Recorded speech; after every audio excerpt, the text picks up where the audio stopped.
porque nós vamos entrar agora numa seara um pouco espinhosa, né? A morte em Brasília, suicídio ou queima de arquivo?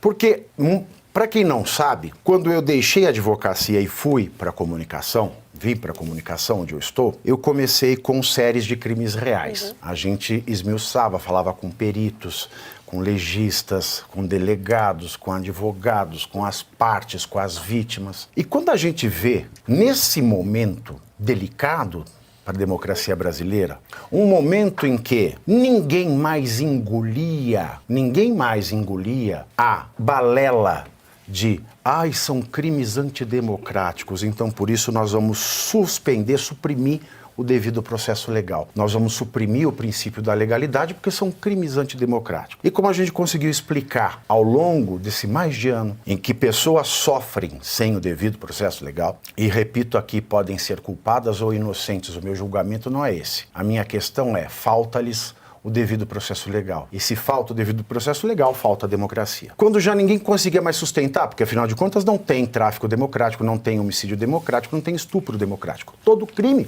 é antidemocrático. Então já estava desgastada essa desculpa, e aí acontece um ato desse que, ilegalmente, porque o ministro Alexandre não deveria fazer isso. Não pode fazer isso. Ele se adianta e quer reacender a chama da sua sede de vingança em cima deste fato. E isso é muito estranho. É estranho por quê? É estranho porque ele sabe que ele não pode falar de um processo que ele vai julgar fora dos autos. Isso é estranho. A preocupação dele, antes do direito ter sido falar fora de uns autos, de um caso que ele vai julgar, sabendo ele que ele não pode, então essa declaração dele é muito estranha. E isso suscita, é claro, dúvidas de todas as matrizes. Porque quando a gente está no escuro, a gente imagina que tem todo tipo de seres fantásticos, de monstros, dentro do escuro. Mas quando vem a luz, é que a gente pode dizer o que é e o que não é. E a Polícia Federal, ela só vai dando migalhas pra gente do que interessa ao ministro Alexandre. E é aquilo que a gente mantém no escuro, nós debatemos no escuro. Então, dentro desse debate, essas coisas são muito estranhas. Tratar como um atentado alguém que gastou R$ 1.400 em rojão e chegou até perto do STF, não conseguiria nunca chegar perto do ministro Alexandre, isso é fato, porque ele anda cercado de seguranças. 2, ele, o morto, no que ele escreveu inclusive contra o ex-presidente Bolsonaro, pediu ao Lula e ao Bolsonaro para se afastarem da vida pública. E 3, a única pessoa que disse que a vontade dele era matar o Alexandre de Moraes foi a ex-mulher. Ex-mulher. E a ex-mulher é encontrada morta na casa do ex-marido em um incêndio e que a Polícia Federal já trabalha com a hipótese dela ter ateado fogo na própria casa e tendo se queimado inteira. Ela morreu, a mulher, Alemão? Está em estado grave. Ela está em estado grave, né? Queimadura em 100% do corpo, de primeiro, segundo e terceiro grau. Dificilmente ela vai sobreviver. Então isso lembra a época do PC Farias. Isso tem cara, tem jeito, tem cheiro e tem timing de queima de arquivo. Mas nós não sabemos se é ou não. O que é estranho nessa história é que aparentemente ela pessoalmente foi a uma loja e comprou, não sei se gasolina, álcool, enfim, comprou algum produto inflamável, né? Então, nesse caso, isso levantou a suspeita de que ela mesma teria colocado fogo na casa e se ficou dentro ou não de propósito também não sabemos, né? Pode ter sido um acidente, ela tentou sair, não conseguiu. Enfim, é uma história muito mal contada, Pavinato. Agora, o ponto é, quando uma autoridade pública se precipita em tirar conclusões, a chance de quebrar a cara é muito grande. E eu acho que, nesse caso, tanto a Polícia Federal quanto o ministro Alexandre de Moraes vão quebrar a cara. Porque a investigação vai concluir que não teve nada de atentado, não tem pessoas por trás, foi um ato isolado de uma pessoa com desequilíbrio mental. Não se sabe, Arthur, porque no caso do ministro Alexandre não é se precipitar, é fazer o que não pode. Exato. É cometer um crime de responsabilidade. Exato. Porque ele comete crime de responsabilidade quando ele vai e fala fora dos autos. É que ele tá numa coletiva. É que ele está fazendo tanto isso ele que tá as pessoas acostumado. acham que isso é normal, né? Exato. E ele usou o episódio justamente para requentar a sede de vingança dele no 11 de janeiro. E vai lembrar que a investigação da Polícia Federal no 8 de janeiro não houve. Porque a Polícia Federal, ela deixou para lá as imagens do Ministério da Segurança, do Ministério de Segurança Pública e Justiça, que à frente dela estava o Flávio Dino, deixou de lado. Ora, se o Flávio Dino tem notável saber jurídico, como disseram que tinha ao nomeá-lo a ministro do Supremo? Se o Flávio Dino era juiz federal antes de ingressar na política, o Flávio Dino sabia que as imagens do seu ministério não poderiam ser descartadas porque elas entrariam na cadeia de custódia. Então essa desculpa não cola. A Polícia Federal deixou de requisitar em tempo essas imagens, para que ele pudesse dizer, agora já não tem mais o que fazer. A Polícia Federal, ela não periciou as imagens que foram vazadas pela CNN. Ela não entrevistou as pessoas que aparecem nas imagens vazadas pela CNN, ou seja, ela quebrou toda a cadeia de custódia, ou seja, uma investigação nula, e mesmo assim fez relatórios buscando incriminar as pessoas do 8 de janeiro, sabendo, porque policial federal faz uma prova difícil de concurso para entrar na carreira e sabe que a cadeia de custódia tem que ser observada. Porque na falta da cadeia de custódia, os milionários e bilionários da Lava Jato estão todos curtindo a vida numa boa, mas não para os pobres do 8 de janeiro, professor. Então, tudo isso, toda essa história me cheira mal. E aqui eu acho que a Polícia Federal, ela não vai, porque ela não tem agido com a seriedade que ela deve agir. Pavinato, eu vou ser muito direto.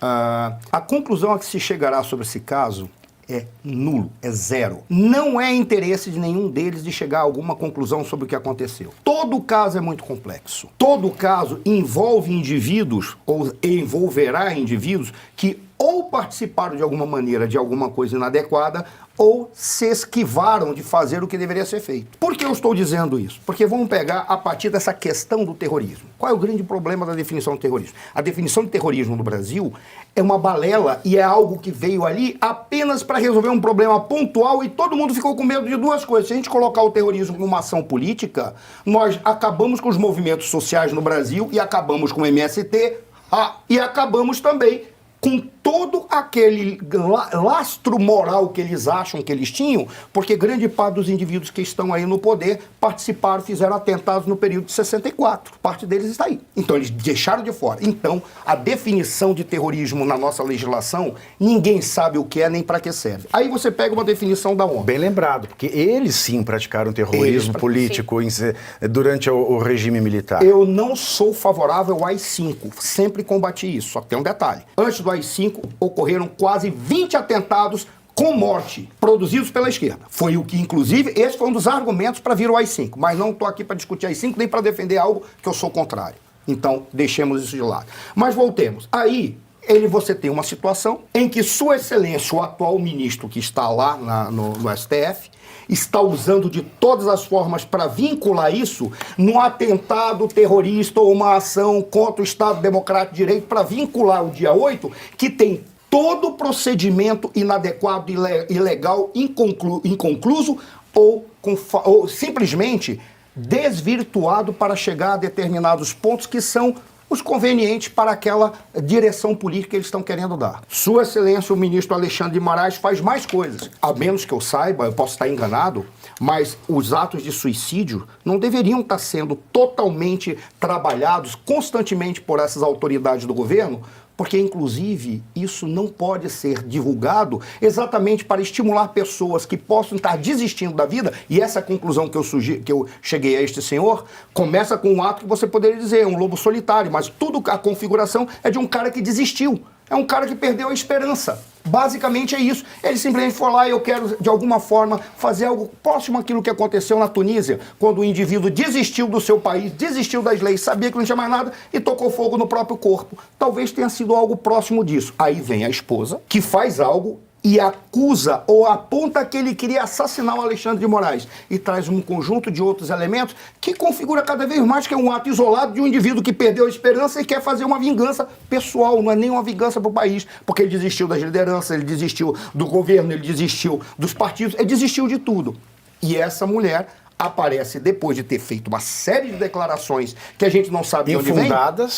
Infundadas, né? Não comprovar. E a gente sabe que em direito criminal a testemunha é chamada da prostituta das provas. Mas exato. Aí ela pega, vem um dado, eu já encerro, supostamente ela comprou material, mas incendeia a própria casa e o seu corpo inteiro é queimado. É suicídio ou queima de arquivo, que é a pergunta que você fez. Da minha perspectiva, e eu não quero trazer teorias da conspiração, mas não existe coisa mais fácil que você pegar uma pessoa, imagina o desequilíbrio que essa mulher está. Porque ela é envolvida com um indivíduo que cometeu um ato que ninguém sabe o que é, para que serve e quais são as consequências. É algo triste, trágico, desgraçado. Tudo aquilo você pode configurar nesse ato, que prejudicou a sociedade como um inteiro, além dele e dela. Aí vai a coisa mais fácil que tem, alguém chegar aqui, faz o seguinte, vamos tocar fogo aqui, vai lá e compra. Ela volta e na hora de tocar fogo, não, mas você vai ficar aí. Porque eu já lidei com tantos casos, isso, professor. É uma especulação. Mas as especulações em investigação criminal, elas são fundamentais. Você tem que espancar todas as especulações. Exato. Por exemplo, quando a gente fez a análise completa do caso Elisa Samúdio, do goleiro Bruno, a gente tinha que lidar com tantas especulações e muitas delas se provaram